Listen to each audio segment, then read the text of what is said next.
무더운 여름 프리한 식구에서 이렇게 아예 대놓고 작정을 해봤습니다. 뭐를? 이 여름을 아주 얼려버리자. 그래서 장장 4주간, 한 달 동안 야심찬 남양 특집을 준비했습니다. 사방에서 팝콤비들에게 만든 레전드 공포 영화들이 있습니다. 옆에 혹시 누가 있습니까? 그럼 이게 조심하십시오. 이게 정말 너무 무서워서 욕이 마구 튀어나올 수도 있습니다. 자, 남양 특집 제 1탄 혼자 봐도 혼자 같지 않은 공포 영화 19위부터 소름 끼쳐볼까요? 죽음을 부르는 저주의 멜로디 착신아리.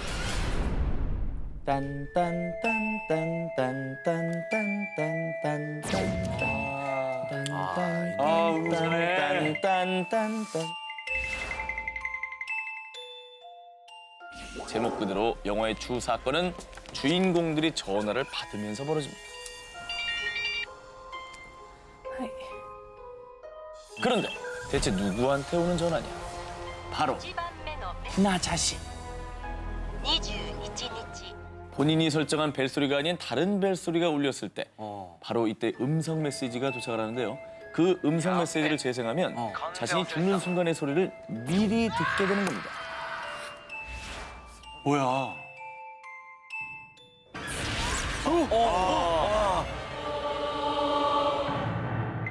무서워. 자, 그렇다면 착신아리 속 귀신은 대체 누굴 타겟으로 삼느냐? 휴대폰 속에 연락처 리스트가 쫙 저장이 돼 있죠. 그중에 랜덤, 아무나 これどこのですか 운이 나쁘면 다음 타자가 되는 거죠. 그런데요, 이 영화 착신아리를 더 무섭게 만든 건 뭐니 뭐니 해도 사운드. 천식 환자형 흡입기의 소리, 발톱 깎는 소리. 하지만 극강의 킬링 파트는 절체절명의 순간에 들리는 극한의 공포 사운드.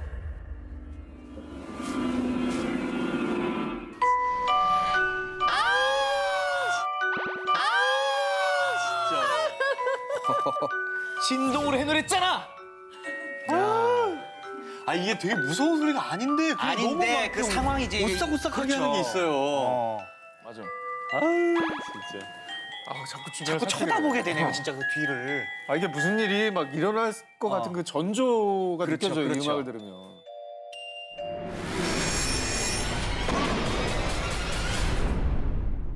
홀로 남겨진 어두운 방 안.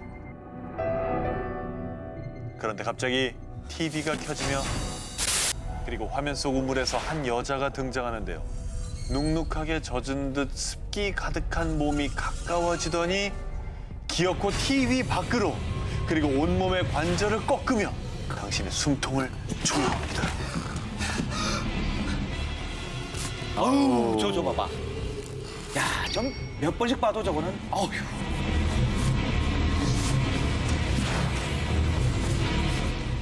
(1998년) 일본에서 개봉한 영화 링. 영화는 어느 날 비디오를 본 4명의 학생이 같은 날 의문의 죽임을 당하면서부터 시작됩니다. 주간지 기자 레이코는 이 사건을 취재하던 중 저주의 비디오를 보면 일주일 안에 죽는다는 사실을 알게 됩니다. 하지만 그녀 또한 이미 비디오를 본 후였고 어떻게든 살기 위해 애를 쓰는 그녀. 하지만 이게 무슨 운명의 장난입니까? 아들 유이치마저 이 저주의 비디오를 보고 맙니다. 네, 비극이었죠. 맞아. 요이치 끝나지 않은 메비우스의 띠, 비디오를 통해 전달되는 저주 소재. 내가 죽지 않으려면 누군가가 봐야 하는. 그리고 시종일관 스산한 분위기, 신경을 자극하는 불쾌한 사운드까지.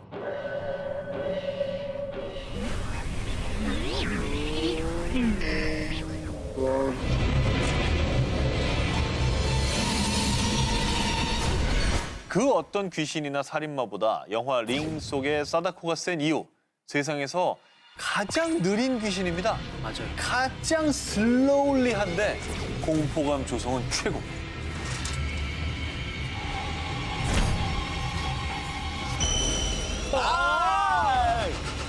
야, 볼 때마다 똑같은 리액션이 나온다라는 건 정말 공포 영화 이거 제대로 골랐네요.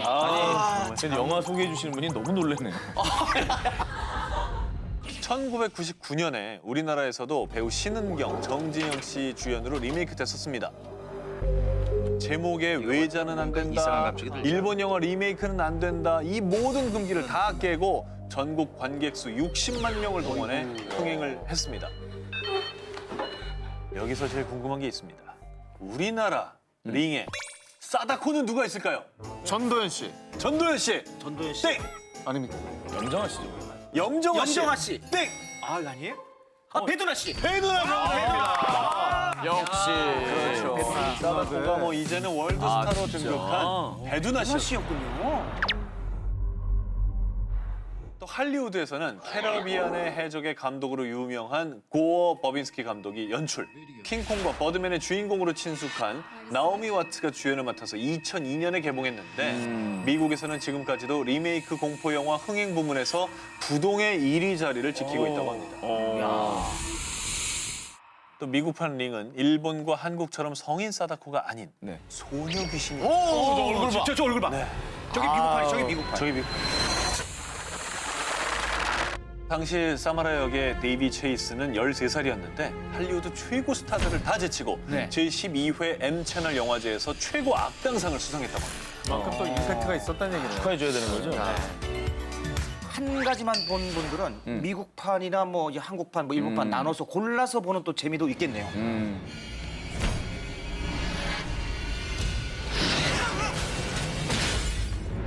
에나벨 대 에나벨. 영화보다 무서운 실화. 자, 여기 인형을 버리는 한 주인이 있습니다. 그리고 버려도 돌아오는 인형도 있죠. 집 하나는 기가 막히게 잘 찾아오는 영화. 에나벨입니다. 1969년 만삭인 아내 미아에게 남편 조는요, 한 인형을 선물합니다. 그런데 인형을 선물 받은 바로 그날 밤 갑자기 낯선 사람들이 집안에 침입을 하고 살해 위협을 가하는데요. 하지만 다행히도 부부는 목숨을 건지게 되죠.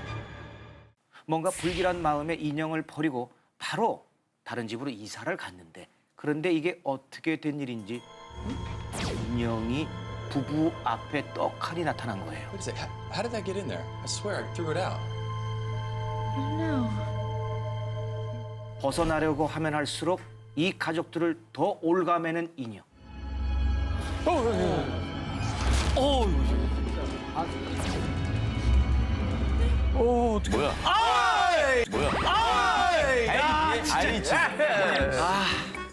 이 영화가 더 공포스럽게 느껴지는 이유가요, 실제 사건을 모티브로 했기 때문입니다.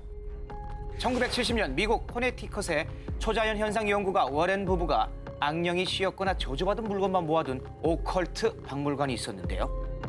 이곳에 끔찍한 저주와 함께 봉인되어 있는 에나벨 인형. 에나벨이 이곳에 오게 된 이유는요, 워렌 부부의 말에 따르면 1967년 미국 뉴욕에서 7살의 에나벨 히긴스라는 소녀가 강도에 의해서 잔인하게 살해가 됐는데요. 이후에 이 인형을 소유한 사람들은 의문의 공격을 받게 됐다고 합니다. 그래서 마지막에 이 인형을 가졌던 사람이 초자연현상 연구가 워렌 부부에게 도움을 청하고 결국 봉인을 한 거라고 합니다. 그 뒤에 인형의 저주, 영화 에나벨이 탄생되죠. 실물도 있고 스토리도 있다고 하니까 더 무서운 거예요.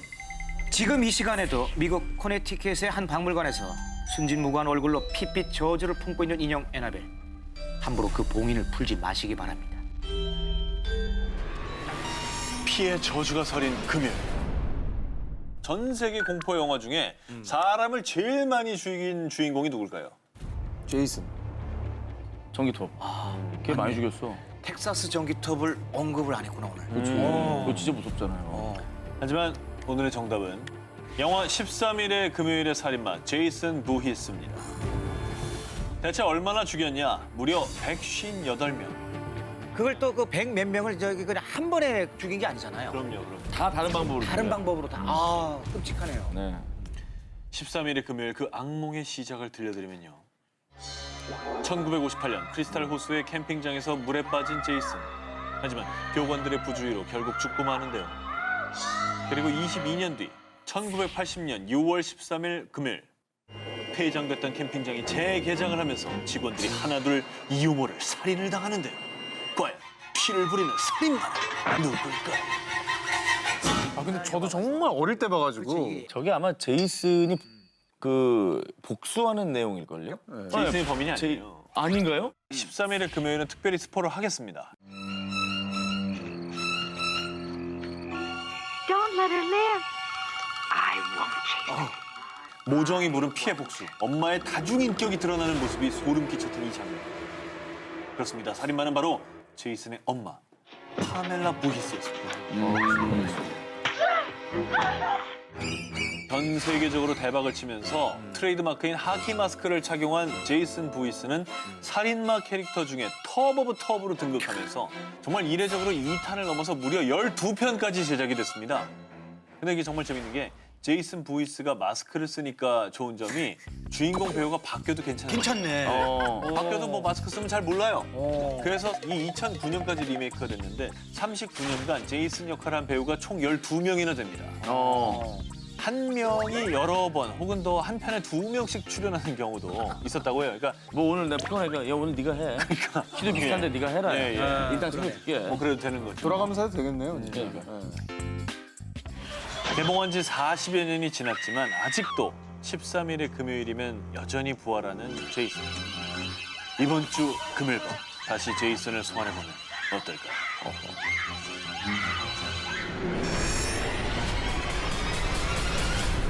자 이번에 소개할 영화 먼저 영상으로 만나보겠습니다. 파라노멀 액티비티의 시사회를 관람한 관객의 반응입니다. 이건 심리적인 공포 체험이에요. 잠잠한 바다에 갑작스레 찾아오는 파도와 같은 공포예요. 라는 후기가 줄을 이었습니다. 그런데 그 입소문보다 먼저 이 영화를 알아본 이가 있었으니 바로 흥행의 귀재 스티븐 스필버그 감독이었습니다. 이 영화를 집에서 관람하던 중에 이상한 기운을 뭐랄까 감지했어요. 실제로 스티븐 스필버그 감독은 영화를 보다가 기이한 일을 겪었는데요. 감독에게 받은 파라노멀 액티비티 DVD를 집 침실에서 보던 중 방문이 잠겼습니다. 아무리 해도 열리지 않자 급기야 열쇠 수리공을 부르는 일까지 있었습니다. 영화 속의 실제 초자연적인 현상을 직접 겪게 되자 이 영화 대박감이다 라고 생각을 했고 단숨에 판권 구매를 결정한 거였다고 합니다. 자 그리고 스필버그의 예상은 딱 들어맞았습니다. 단돈 15,000달러, 약 1,600만 원의 초저예산 제작비를 들여 무려 2억 달러. 와, 2,200억 원에 가까운 수익을 냈죠. 스필버그 감독, 아니 전 세계를 사로잡은 다큐멘터리 형식의 파라노멀 액티비티. 자, 연인 미카와 케이티는 동거 중인 커플인데요. 매일 밤마다 집에서 정체불명의 소리가 들려오고 침실 문이 저절로 닫히는 등 기이한 현상들을 겪습니다. 결국 그 둘은 이 심령 현상을 파헤치기 위해서 집의 곳곳에 비디오 카메라를 설치하는데요. 시간이 갈수록 강도가 심해지는 현상들. 그중에서도 다시 봐도 섬뜩한 이 장면. 케이티가 정체불명의 존재에게 끌려가는 장면입니다. 저거죠. 오 마이 갓. 오! 하지만 결국 미카는 시신으로 발견됐고 케이티는 행방불명되었다라는 자막으로 끝이 납니다. 오우, 미카는 누구에게 죽임을 당한 걸까요? 그리고 케이티는 어디로 간 걸까요? 너무 무서워서 못 보시겠다고요? 그러면 이 한마디만 하겠습니다. 이 스펙타클한 다큐멘터리 파라노멀 액티비티는요 모두 페이크 다큐멘터리입니다. 아 그래요? 이 실화가 아니에요? 그거 알려주면 재미없는데. 자, 과연 그럴까요? 하지만 영화의 공포감만큼은 real fact. 절대 집에 혼자 있기 어려울 겁니다. 페이크라 할지라도 말이죠. 오! 까불더니만.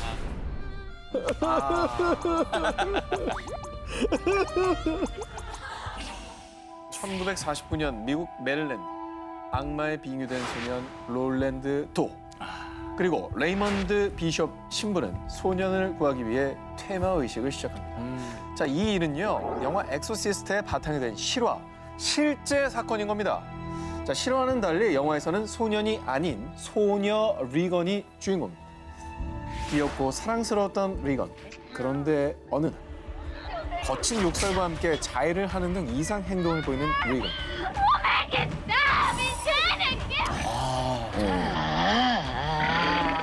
카리스 신부는 리건이 악마 파주주의 빙이 되었다는 사실을 알게 됩니다. 그리고 메린 신부와 함께 퇴마 의식을 시도하는 카리스 신부. The power of Christ compels you. Power of Christ compels you. 주님의 힘으로 널 물리친다. 뭐 이런 의미의 주문을 거는 건데요. 뭐 공포 영화의 뭐 클래식이 된 명장면들이 클래식. 많이 등장을 합니다. 아, 인정합니다. 자, 그런데 이게 정말 영화이기만 한 걸까요? 엑소시즘, 즉 퇴마 의식은요. 천주교에선 마귀를 내쫓는다는 뜻의 구마 의식으로 불리며 중세 시대부터 암암리에 이루어져 왔는데요. 그 뒤 1991년 국제 퇴마 협회가 설립됩니다. 자, 그리고 2014년 6월 교황청에서 이 국제 퇴마 협회를 공식 인정했다고 합니다. 아 진짜? 실제로 존재할 가능성이 높다는 걸 방증하는 내용이죠. 자, 그럼 정말 꿈에 나올까 무서운 엑소시스트의 명장면. 진짜 오마이갓이다. You know what she did? What is it? 저거 내가 제일 싫어하는 장면. 심장이 쪼그라들었어 저 순간에 짧은 장면을 보면서. 네, 정말 상상도 못할 충격 장면의 연속이죠. 실제로 일부 관객들은 개봉 당시 네. 영화를 보다가 기절까지 했을 정도라고 합니다. 인정.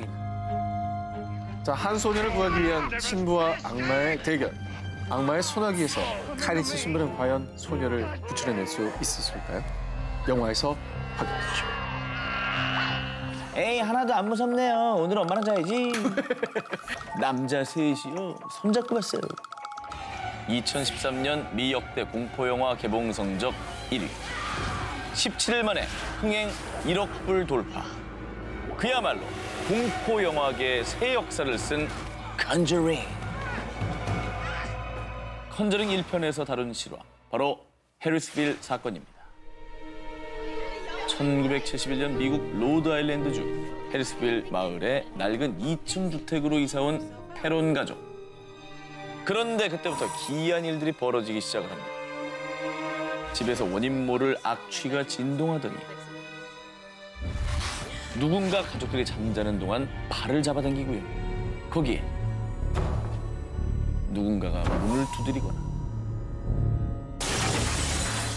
일명 폴터가이스트 현상이 발생한 것이죠.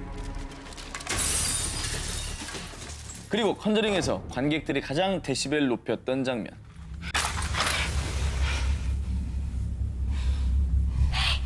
Wanna play hide and clap?